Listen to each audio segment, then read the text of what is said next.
Welcome दोस्तों, मैं आदर्श त्रिवाड़ी अपने YouTube चैनल आदर्श अकेडमी में आपका स्वागत करता हूं।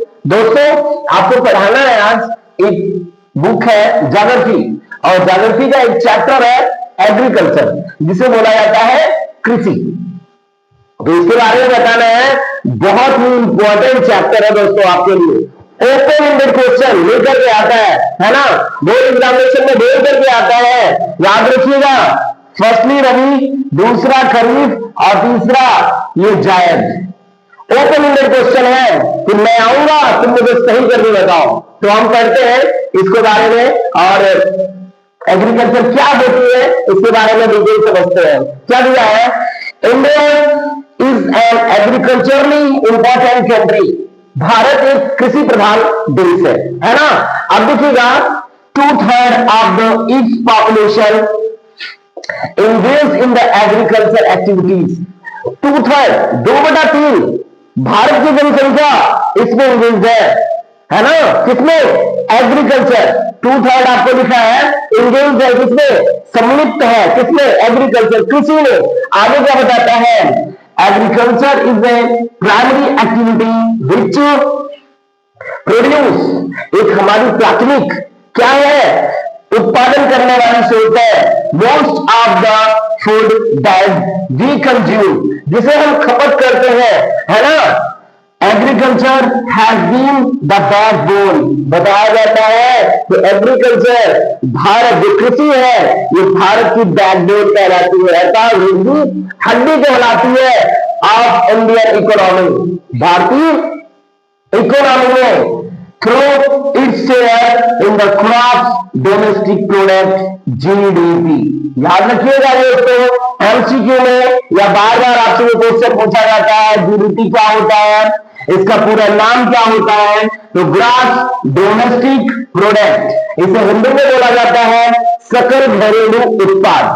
आगे देखिएगा फिर क्या कहता है?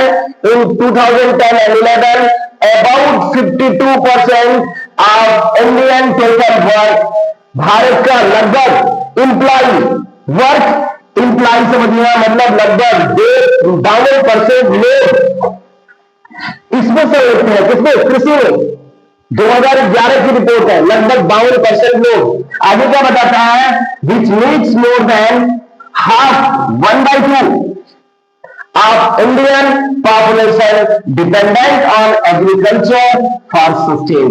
अपने आप को भारत के लगभग देखिएगा 1/2 या 52% आप समझिएगा, लगभग आधा होता है या तो थोड़ा ज्यादा होता है, केवल डिपेंडेंट, किस पे?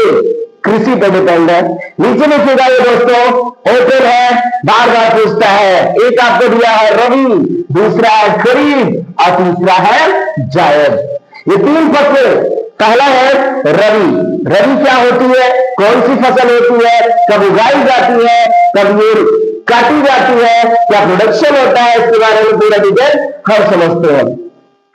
रबी crops are sown in the winter from October to December. Rabi crop होती है जो गेहूं की फसल होती है। याद रखिएगा, गेहूं को टैग मान के रखिएगा। ये कब, इसकी बुआई कब होती है गेहूं की? अक्टूबर से दिसंबर के बीच में, यानी near about the Diwali festival. आगे क्या बताता है? Harvested in the summer from April and June, और काट ली जाती है कब? अप्रैल से लेकर के जून के बीच में काट ली जाती है ये फसल। Some of the important rabi crops are wheat, peas, gram, mustard. Wheat मतलब गेहूं, पीस मतलब मटर, ग्राम मतलब चना, मस्टर्ड मतलब सरसों। यानी गेहूं के साथ बोई जाने वाली जितनी भी फसलें हैं जो अक्टूबर से दिसंबर के बीच में बोई जाती है, सारी की सारी रबी के अंतर्गत आती है। फिर नीचे देखिएगा, these crops are grown in the large part of Indian state from the northern and northern west. Bharat के बहुत बड़े राज्यों में, उत्तरी और उत्तर पश्चिमी राज्यों में, part of the such Punjab, Haryana, Himachal Pradesh, Jammu and Kashmir, Uttarakhand, Uttar Pradesh are important for the production of wheat and other rabi crops। बताया जाता है कि ये सारे के सारे राज्य वीट गेहूं के साथ और उसके साथ उत्पादित होने वाली जो और भी फसलें हैं, ये सारे के सारे राज्य ज्यादा से ज्यादा प्रोडक्शन करते हैं। तो ये चीज देखिएगा, सक्सेस ऑफ ग्रीन रिवॉल्यूशन, हरित क्रांति की सफलता के बाद in Punjab and Haryana, western Uttar Pradesh यानी लखनऊ से उस साइड के area and part of the Rajasthan और कुछ भाग राजस्थान का has also been important factor in the growth of other mentioned rabi crops.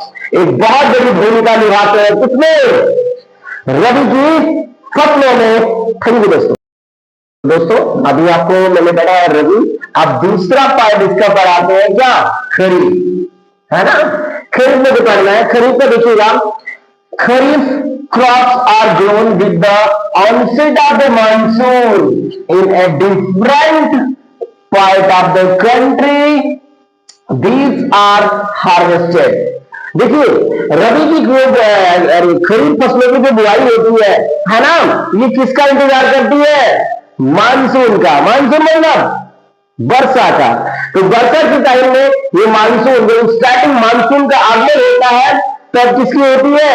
खरीफ की बुआई होती है। In different part of the country and these are harvested in September October. अच्छा, कब?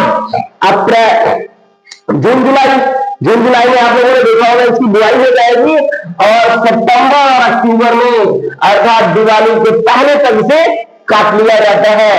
Important crops grown during this season, इसके साथ और भी कुछ फसलें हैं जो उगाई जाती है, जैसे पैडी। सबसे जरूर ध्यान दीजिएगा कि खरीफ का सबसे इंपॉर्टेंट फसल होती है धान, जिसे पैडी बोला जाता है। इसके बाद मूंग है, ज्वार है, बाजरा है, तर मतलब अरहर, मूंग है, उड़द है, कॉटन है, जूट है, ग्राउंडनट है एंड सोयाबीन। ये सारी की सारी फसलें खरीफ फसलों के साथ बोई जाती है। कब? जून जुलाई में, और काट ली जाती है कब? सितंबर और अक्टूबर, यानी दिवाली से पहले।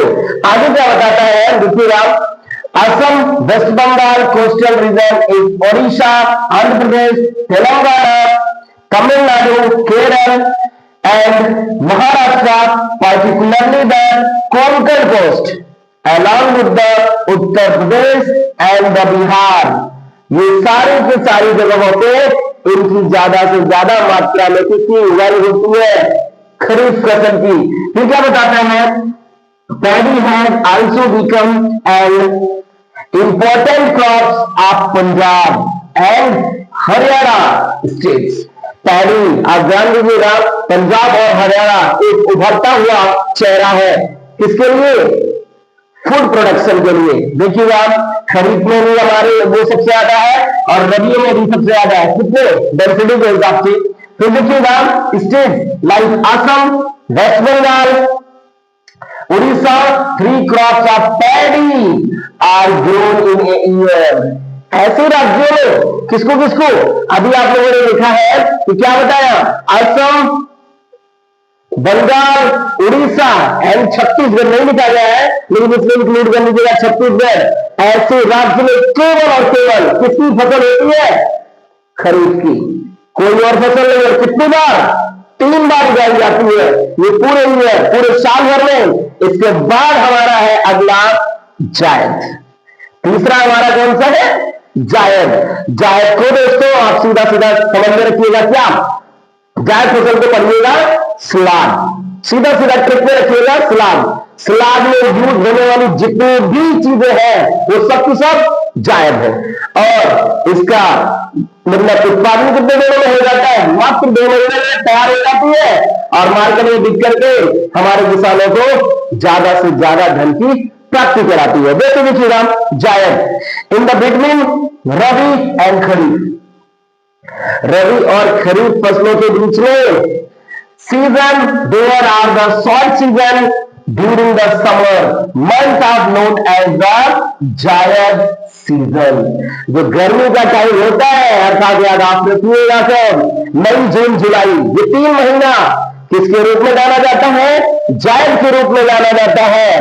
Season some in the crops produce during the zaid are the watermelon, खरबूजा, मस्कुलर, तरबूजा, ककम्बर, ककड़ी, vegetables, fodder, crops, sugar cane takes almost a year. अच्छा, ये सब सारी चीजें क्या होती है? एक सारी की सारी फसलें जायद के साथ है, लेकिन शुगर केन एक दूसरी जगह पे लिखा हुआ है, शुगर केन गन्ना, ये पूरा 1 साल लेती है। Takes almost a year to grow, बढ़ने में 1 साल लेती है दोस्तों। तो आगे दोस्तों क्या पढ़ना है? हमको टी पढ़ना है। टी मतलब सीधा सीधा चाय को समझिएगा, है ना, जो पूरी भारत को या पूरी दुनिया को लग चुकी है चाय, उसी का पढ़ना है आपको। चाय क्या होता है? टी, वैसे चाय में सीधा सीधा निकोटीन पाया जाता है ना। निकोटीन के नाते पूरी दुनिया इसे पसंद करती है, जो हमारी नींद को खत्म कर देती है, कुछ टाइम के लिए डिस्ट्रेस को भी खत्म कर देती है। आगे क्या बताता है? T cultivation and example plantation of agriculture, है ना।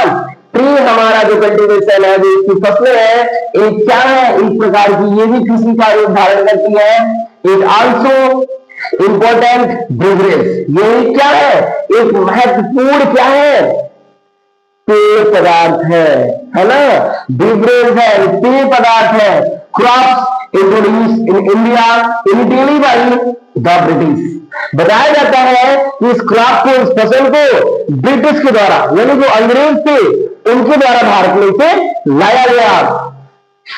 Today most of the tea plantation are owned by Indians. आज ज्यादा से ज्यादा इन चाय के जो पेड़ होते हैं उनको भारतीयों के द्वारा उगाया जाता है, पूरी दुनिया में फेमस है।